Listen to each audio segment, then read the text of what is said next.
થયેલી આંગડિયા પેઢીની લૂંટનો ભેદ પાટણ એલસીબી પોલીસે ઉકેલ્યો। પાટણ એલસીબી પોલીસે 3 ઇસમોને રૂવાવી ગામથી પકડ્યા। પોલીસે લૂંટમાં ગયેલ સોના દાગીનાના પેકેટ નંગ 29, એક પલ્સર બાઇક સહિત કુલ રૂપિયા 1,39,80,000નો મુદ્દામાલ કબજે કર્યો। આ લૂંટમાં અન્ય કોઈ શખ્સ સામેલ હતા કે નહીં તે અંગે પોલીસે સઘન તપાસ હાથ ધરી છે।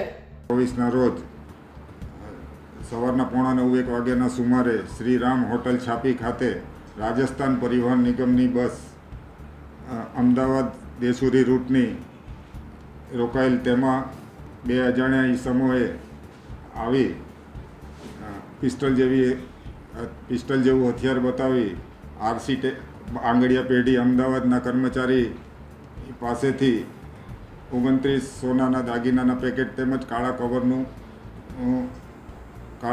કલરના કવરનું કવર લઈ લૂંટ કરી મોટરસાઇકલ ઉપર જતા રહેલા, જે અંગે આરસી આંગડિયા પેઢીના કર્મચારી રામસિંહ મુળુસિંહ ચૌહાણ નાઓએ છાપી પોલીસ સ્ટેશનમાં ફરિયાદ આપેલી અને સદર ગુના અંગે બોર્ડર રેન્જના આઈજીપી શ્રી ચિરાગ કોરડિયા સાહેબ તેમજ પાટણ જિલ્લાના પોલીસ અધિક્ષક શ્રી ડૉક્ટર રવિન્દ્ર પટેલ સાહેબ નાઓ એલસીબીને ગુનો ડિટેક્ટ કરવા સૂચના આપેલ હોય, તેમાં એલસીબીના incharge police inspector Shri V R. ચૌધરીના માર્ગદર્શન હેઠળ એલસીબીની ટીમ સદર ગુનો ડિટેક્ટ કરવાની કામગીરીમાં લાગેલી હતી। તેમાં તે દરમિયાન એલસીબીના પીએસઆઈ આર.કે. પટેલ તેમજ હેડ કોન્સ્ટેબલ જીતેન્દ્ર કુમાર ગોવિંદભાઈ નાઓને બાતમી મળેલ કે આ કામના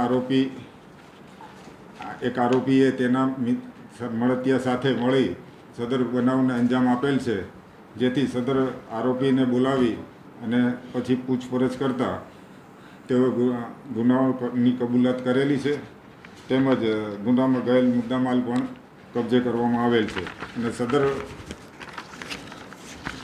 કામે સોનાના દાગીના ભરેલ 29 પેકેટ, પછી નંબર પ્લેટ વગરની એક પલ્સર બાઇક, થેલા નંગ 2, છરા 2, પછી હેલ્મેટ નંગ 1, પછી પિસ્તલ જેવું દેખાતું હથિયાર, પછી ગુનામાં આચરતી વખતે પહેરેલ કપડાં અને જેકેટ વગેરે વસ્તુ કબજે કરેલી છે।